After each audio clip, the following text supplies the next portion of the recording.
"She's mine at the office," Derek said with a crooked grin, his voice loud enough to pierce through the clink of wine glasses and the soft murmur of jazz in the ballroom. "Ask anyone. She practically forgets she's married from 9 to 5.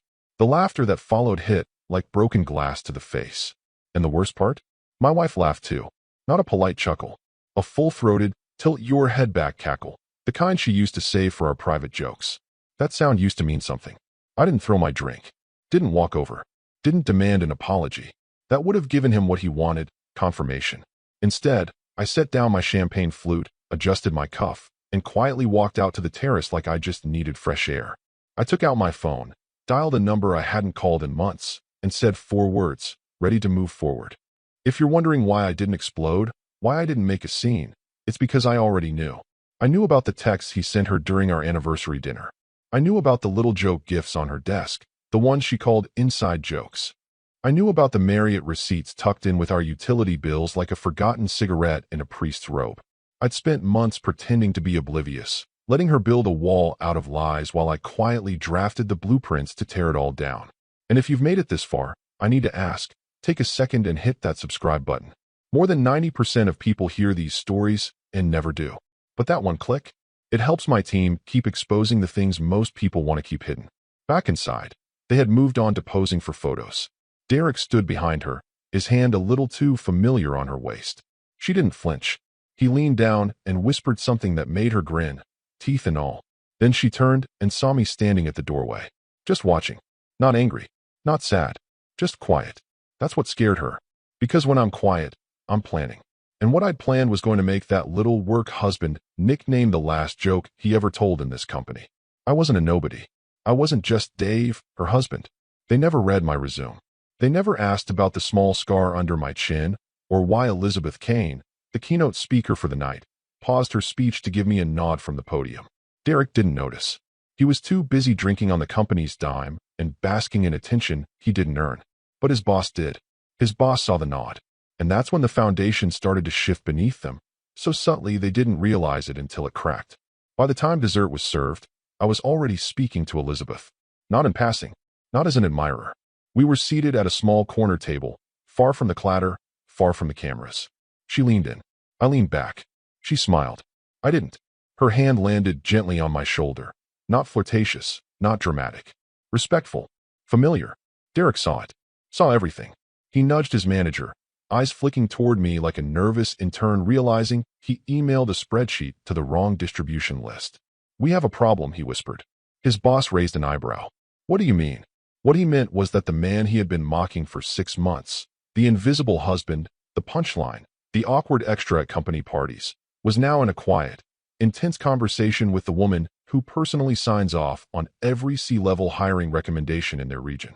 What he didn't know yet was that I wasn't just having a conversation. I was unsealing the box. The one I had packed 5 years ago when I left my position as senior counsel at Monroe and Brigg.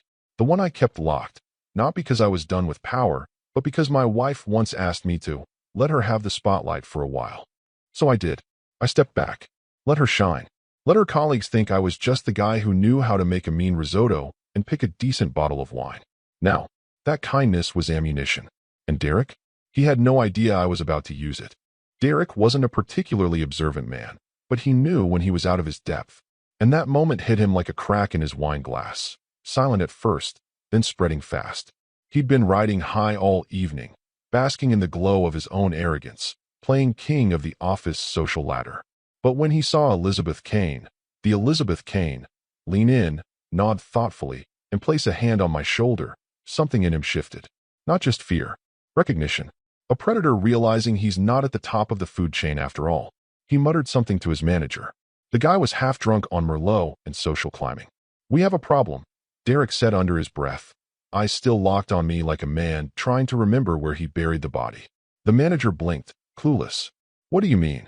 But Derek didn't answer right away. He watched as Elizabeth handed me her card. Watched me tuck it into my inner pocket like it wasn't the live grenade it was.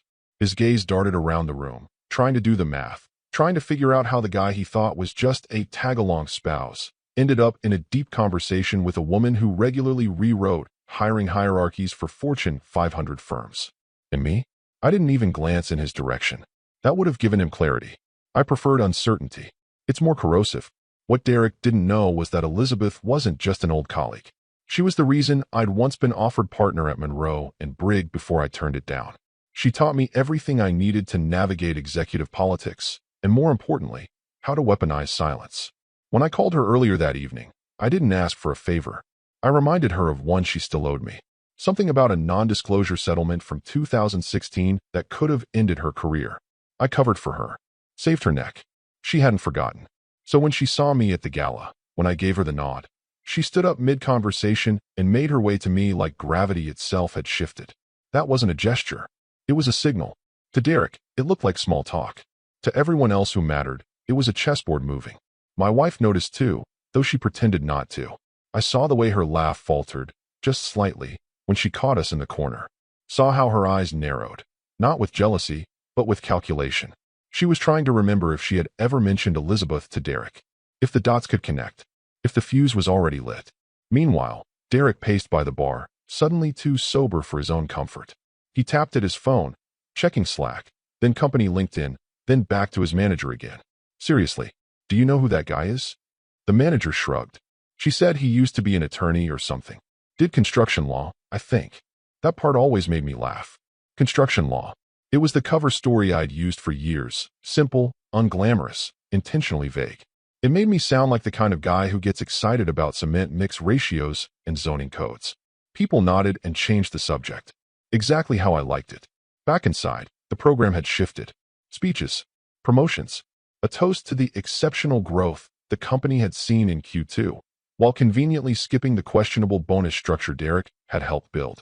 He beamed like a prom king. But when the applause died down, Elizabeth took the stage for her keynote. She didn't look at him. Not once. Instead, midway through her address, she paused. "There's someone here tonight I owe more than I can ever repay," she said. "Someone whose counsel, both legal and personal, has changed the course of more than one career, including mine." That was all she said. No name. But 3 tables turned to look at me. Derek's manager leaned in. Did she just mean? Derek didn't answer. He was already pulling up Google on his phone, searching David Ellison plus Monroe and Brigg, fingers shaking. That's when it clicked. His eyes met mine across the room, and I smiled. Not a smirk, not a challenge, just the calm, tired smile of a man who's already packed the parachute, checked the altimeter, and is waiting for the right moment to push someone out of the plane. And that moment? It was coming sooner than he thought. They used to call me the ghost. Not to my face, of course. To each other. In Slack threads, under breath at the coffee station, over whiskey at hotel bars during offsites. Her husband's nice enough, Derek had once joked. Probably stays home baking bread and writing gardening blogs. Another time he called me Mr. Houseplant, a nod to how I supposedly just sat in the background, soaking in the sun and offering nothing. And honestly, that was fine by me. I had no desire to be in their world. Cubicle politics and fake smiles. All-hands meetings filled with buzzwords like synergy and vertical integration. I didn't need that circus. I'd already done my time in the trenches, litigation, arbitration, internal investigations, NDAs so tight they'd make the Pentagon blush. But after the health scare, I made a decision. Step back. Let her shine. She had the fire then, the ambition. She needed room to move up. I gave it to her. What I didn't expect was for her to mistake that generosity for absence. She once said, "It's just easier when people don't know what you used to do. They get intimidated." I didn't argue, but I did start noticing how she let people mislabel me. How she stopped correcting them when they said I dabbled in law or used to work in compliance. She never mentioned that I once sat in closed-door strategy meetings with general counsel from some of the biggest firms in the Northeast. That Elizabeth Kane didn't just know me. She mentored me, fought alongside me, and once admitted I was the only reason she didn't burn out completely. Tonight, that silence broke. Derek's little empire was built on a false sense of security. He thought I was irrelevant, a harmless prop in the background of his flirtations. But when he saw Elizabeth's speech, when he heard her vaguely thank someone for shaping the ethical foundations of her career, when he saw her eyes land on me afterward and stay there, that security turned to static. He kept Googling. David Ellison Monroe and Brigg. Scroll, scroll, scroll. Then he found it.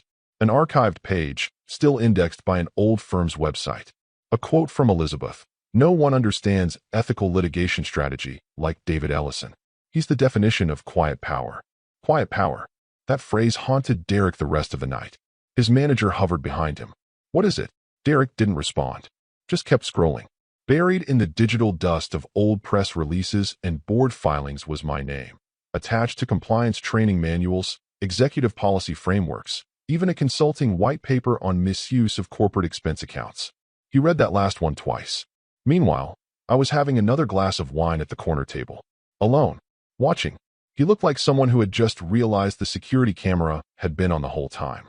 And while he spun in mental circles trying to piece it all together, I was already orchestrating the next move. Because Derek never knew that I still held consulting access under a separate legal identity. A favor Elizabeth arranged, tucked into a back-end contract for periodic policy review. She offered to remove it after I stepped down. I told her to leave it in, just in case. Tonight was the case. Back at home, in a folder buried beneath 6 years of dust, were the original draft documents for the company's ethical conduct policies. Guess who helped structure them? Guess who baked in specific clauses about persistent, inappropriate workplace familiarity, unprofessional digital communication, and non-client-related travel reimbursements? Guess who helped his wife understand the language when she was asked to review it before signing? That's the irony of all this. She knew I had a hand in shaping the rules. She just never thought I'd use them. By the time the gala ended, Derek looked like a man walking out of a casino, realizing the house always wins. Only this time, the house was me. The quiet one. The ghost. The guy whose resume they never bothered to read. But the board? HR? Elizabeth? They were reading it now. It started with a favor. That's how it always starts. 3 years ago, she'd come home from work late, dropped her laptop bag on the counter, and sighed like she was Atlas holding up the world. They want me to weigh in on this new vendor policy, she said. Some legal jargon in here is above my pay grade. Mind taking a look? I was sipping scotch. She was still in heels. Just a glance, she added. I'll owe you dinner. What she handed me wasn't just a draft. It was a skeleton key. A half-finished ethics clause being rushed through legal for executive signatures. It covered all the predictable stuff: vendor kickbacks, client favoritism, procurement bias. But what it lacked was teeth. Language. Definitions. Clarity. So I gave it teeth. I didn't tell her what I changed. I just marked it up, cleaned up the language, and added 3 paragraphs near the end. Paragraph 9. Workplace conduct with external stakeholders.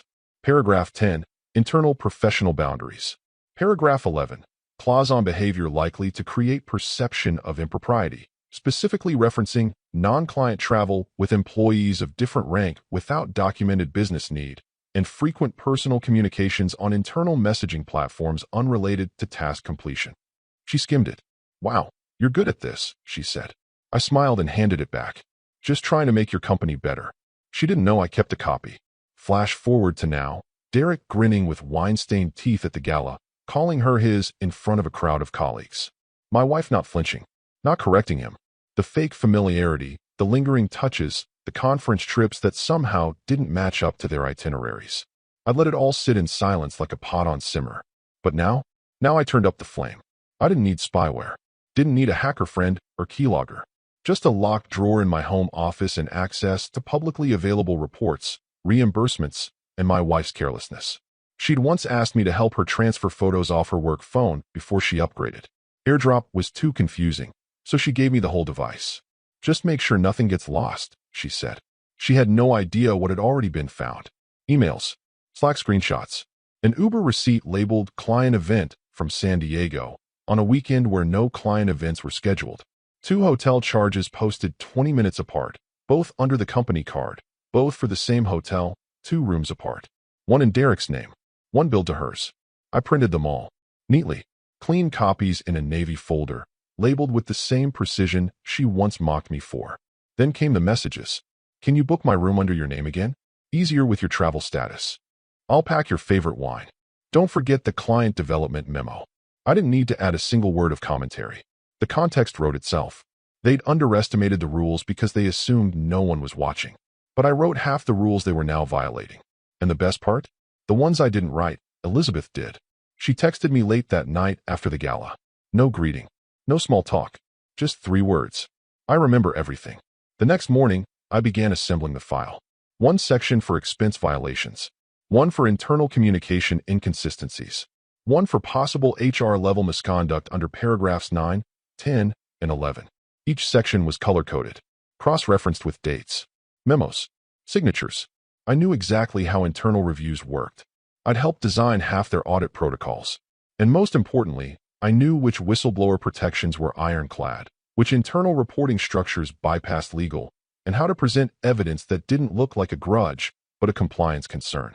I wasn't framing them. I was just clarifying. And clarification, when applied surgically, doesn't leave room for defense. It leaves room for resignation. By the time I was done, the file wasn't just damning. It was elegant. That's the thing about seeds you plant years ago. They look like weeds to everyone else, until they blossom right beneath your enemy's feet. And by then, it's already too late to dig them out. It was one of those emails that lands like a grenade, sent at 7:42 a.m., timestamped just early enough to ruin a whole day.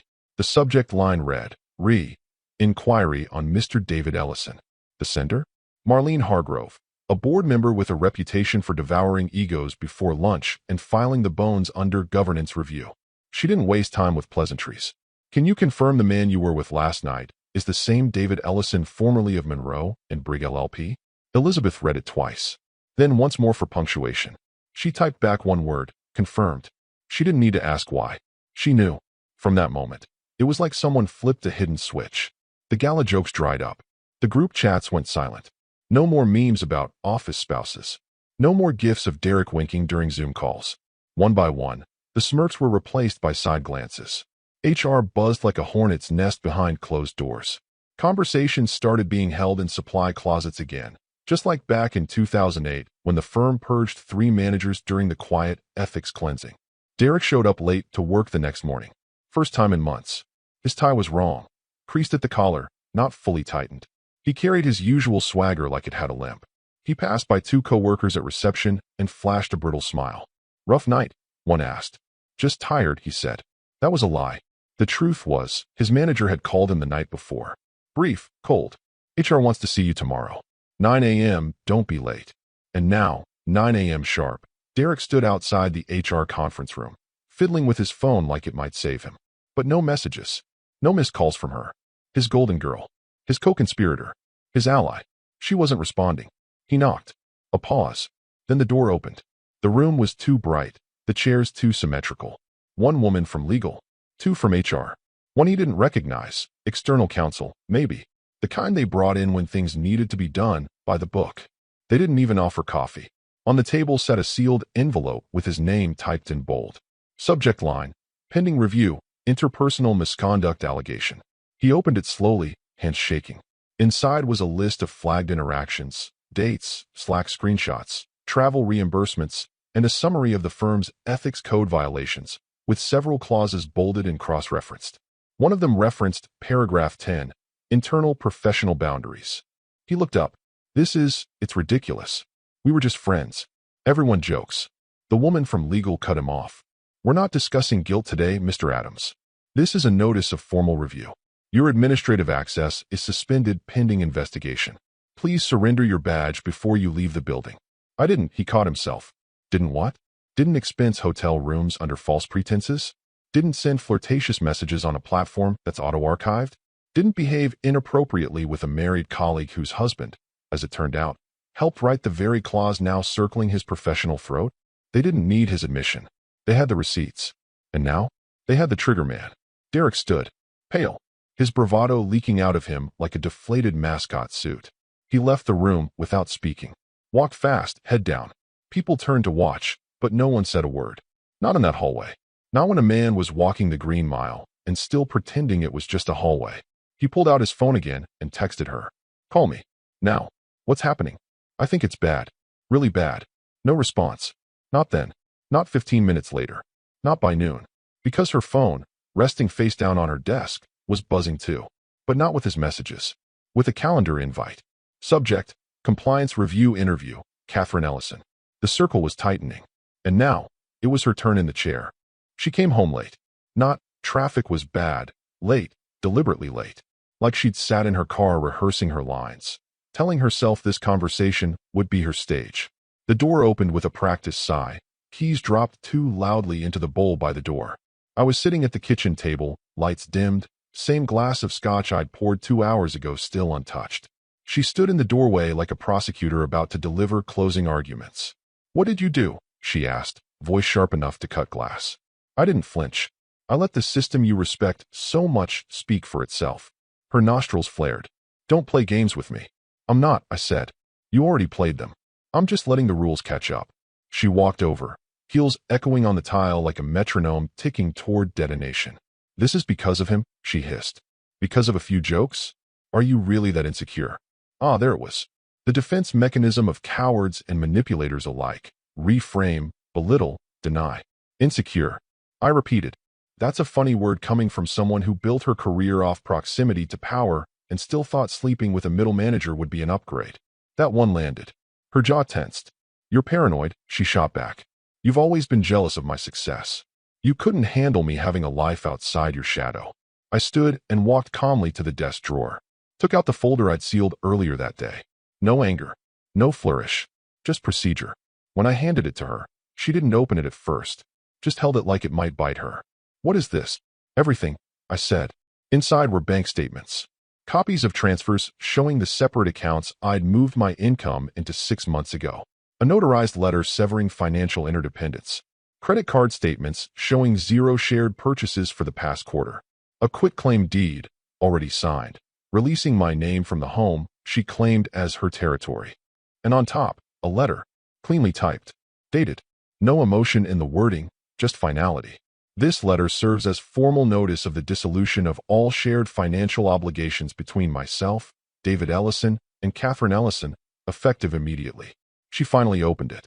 And when she did, her face dropped, not with confusion, but recognition. Like a magician realizing the audience already knew how the trick was done. "You're leaving me?" she whispered. "No," I said, with a quiet smile. "I'm just stepping out of your way. You made it clear that I was an accessory. A +1 at galas. A placeholder when your real life clocked out at 5. Well, now you get to see what life looks like without the placeholder." She gripped the counter, knuckles white. You're doing this now? When everything's falling apart at work. "Especially now," I said. "You tied your fortune to a man who couldn't read policy fine print.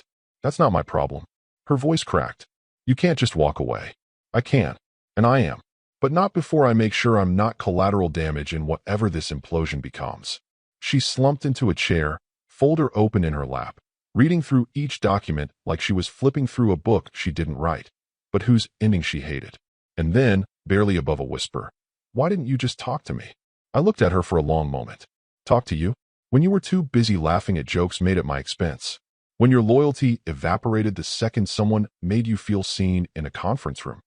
"I didn't mean for this to happen," she said. "No," I replied. "You just didn't care if it did." We sat in silence for a while. Just the hum of the refrigerator and the soft shuffle of paper as she slowly, methodically, realized how much she'd gambled away. I didn't raise my voice. Didn't slam a door. Didn't demand an apology. Because when someone shows you what you mean to them, your job isn't to negotiate your worth. It's to exit the market entirely. And I'd just made my last transaction. The audit came fast, faster than even I expected. HR called it a routine internal compliance check, but everyone knew what it really was. A soft purge in business attire. The kind of operation that doesn't involve police, just lawyers in suits too expensive to wrinkle, asking questions like scalpels. Not to punish, to cut clean. It started with Derek. Naturally, the first red flag came from accounting. A string of expense reports spanning 6 months, each one with meals listed as client development. Problem was, the same 3 clients had already been confirmed as inactive during that period. And one of those dinners? A $312 seafood splurge at a restaurant in Chicago on a Saturday. The client listed? Retired. Lives in Florida. Didn't even attend the conference that week. But you know who did? My wife. The real nail in the coffin, though, came from photos. Not mine. Not screenshots or security footage. Just innocent uploads from team members on their social feeds. Hashtags like #CompanyFam, #WorkHardPlayHard, all paired with images of Derek and Catherine in poses a little too familiar. The kind of familiarity that HR refers to as compromising optics. And then there were the comments. Sarcastic, knowing ones from junior staff. When are these two getting a company-sponsored honeymoon? Just promote them both already. Clearly a power couple. Even one that said, "Still can't believe her husband lets this happen. What a chump." That one stuck. It said everything they thought. and everything she had let them believe. HR flagged it all. The dinners, the travel, the casual misconduct hiding in plain sight. The next summons didn't go to Derek. It went to her. The email landed at 11:12 a.m. Subject, compliance interview, attendance required. No pleasantries. No, we just want to chat. Just a time, a room number, and a reminder that legal would be present. She walked into the meeting wearing her usual armor, pressed blouse, clipped hair, that professional tone that dripped with artificial calm. But her posture gave her away. For the first time in years, she looked like someone who wasn't sure what script she was supposed to follow. HR didn't open with accusations. That's not how these things go.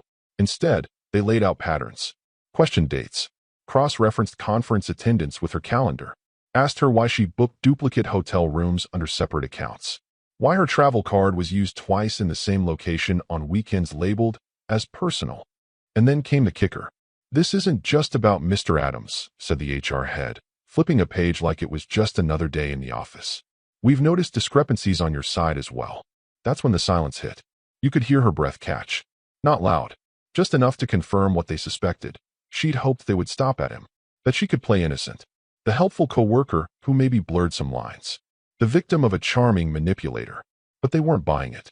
Because the paper trail didn't lie. The digital signatures. The co-signed dinners.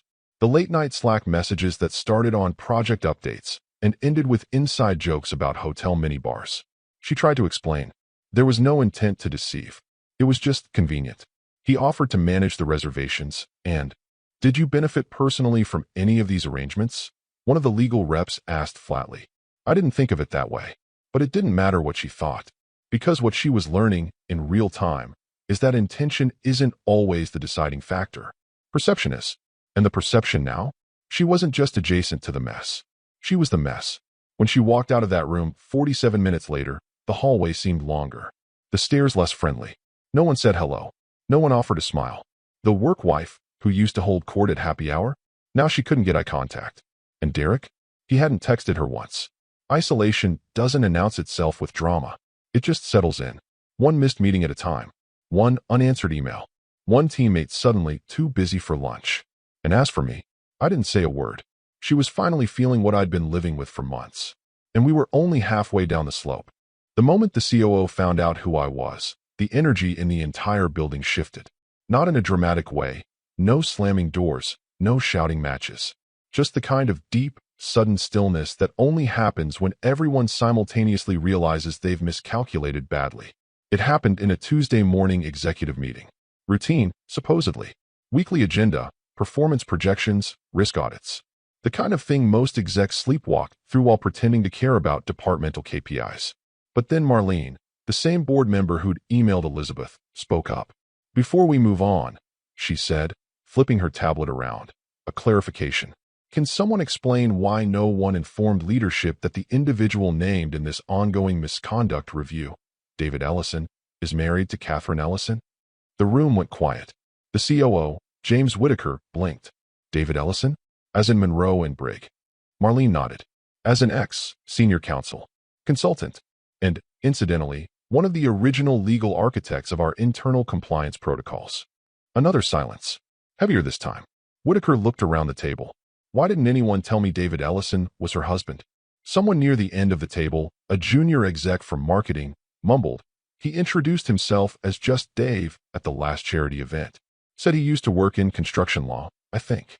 That earned him a look from Marlene that could have withered steel. Whitaker leaned back, exhaled through his nose like a man who'd just realized his office was sitting on a fault line. And nobody thought to vet that. He didn't wait for an answer. He turned to legal. "I want a full review of every document connected to this. Tonight, I want the names of everyone who reviewed the last 3 expense reports from both employees. I want to know why we're just now learning that the man married to a senior employee has been sitting on whistleblower-level evidence for months." Legal nodded. One of the partners already had a laptop open. And just like that, I went from that guy who sometimes shows up at events to a name no one wanted to say out loud. My resume, which had once gathered dust by design, was now being read aloud in boardrooms. Line by line. Every firm I'd touched. Every settlement I'd negotiated. Every clause I'd written. They realized something else, too, quietly and collectively. It wasn't scandal for scandal's sake. I hadn't leaked photos. I hadn't published a Medium post. I wasn't ranting on LinkedIn. I hadn't even hired a lawyer. I didn't need to, because what I had were facts. Clean, annotated, cross-referenced. A blueprint of misconduct tucked inside neat manila folders, handed over with no drama. And that scared them more than any social media tantrum ever could. Because people who make noise usually want attention. But people who move in silence, they want outcomes. And I wanted very specific outcomes. Which is why, when the company's internal counsel reached out off the record to discuss informal mediation options, I declined. Politely. Efficiently. No emotion in the reply. I prefer that the documents speak for themselves. Behind closed doors, they began settlement talks. Quiet ones. Preemptive ones. They weren't worried about Derek anymore. His exit was inevitable. The real fear was Catherine. Because if her financial ties were already severed, if her husband was legally insulated, if the documents proved she knowingly participated in misconduct, then the company wasn't just looking at an HR scandal. They were looking at exposure. So they did what companies do when they're scared. They circled the wagons. Legal ran point. PR drafted contingency statements. And in hushed tones, executives started asking the same question. How did we miss him? The answer was simple. They never looked. They were too busy laughing at Derek's jokes. Too busy treating Catherine like she was invincible. Too busy writing me off as a tag-along husband with nothing but free time and polite smiles. Now, I wasn't dismissed anymore. I was feared. And fear, in a room full of executives, is the only language they actually understand. The boardroom was colder than usual. Not because of the AC, though it was blasting, but because of the silence. Thick. Surgical. The kind that signals decisions have already been made, and now the execution is just a formality. No one smiled. No one cracked a joke. Even the assistant who usually brought coffee with a nervous grin had left it by the door and vanished like she didn't want to be tied to any of this. At the head of the table sat Whitaker, the COO. Next to him were two external compliance officers. Across from them, legal. And beside them, a chair left deliberately empty, Derek's. He arrived 7 minutes late. No tie. Jacket wrinkled. A tremble in his hand when he placed his phone face down on the table. "Thank you for joining us," Whitaker said, tone flat. No one returned pleasantries. There were no handshakes. "I've reviewed the report," Whitaker continued, "including expense records, Slack logs, travel inconsistencies, and statements from multiple team members."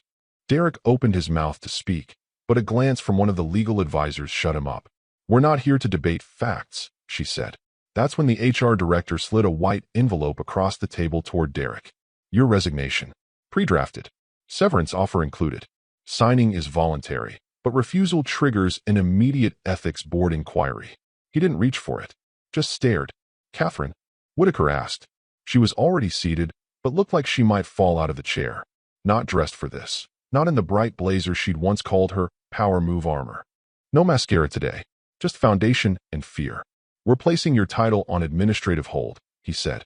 "Effective immediately. Your team will report to Interim Director Morales until the review is complete. This is non-negotiable." She didn't nod, didn't argue, just stared at the surface of the table like it might open up and swallow her whole. At the far end of the room, I sat quietly, not at the main table, just at the consultant's chair in the back, where external advisors usually sit unnoticed, if they're lucky. But today, I was very much noticed. Whitaker turned his gaze to me, and for the first time in 3 years, he addressed me directly in front of the full board.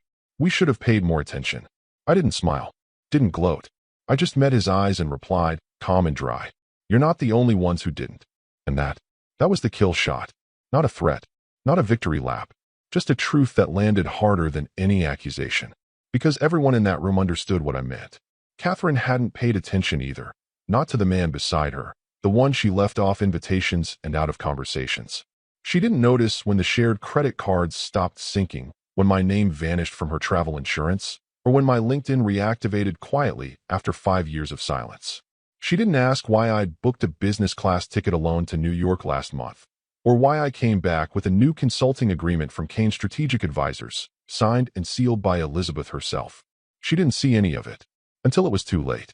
Back in the boardroom, Derek still hadn't signed. He looked around the room for a lifeline. No one met his eye, not even Catherine. Finally, with a twitch in his jaw, he picked up the pen and scribbled his name at the bottom of the page. He slid it back, stood, and left without a word. The door closed behind him with a gentle click.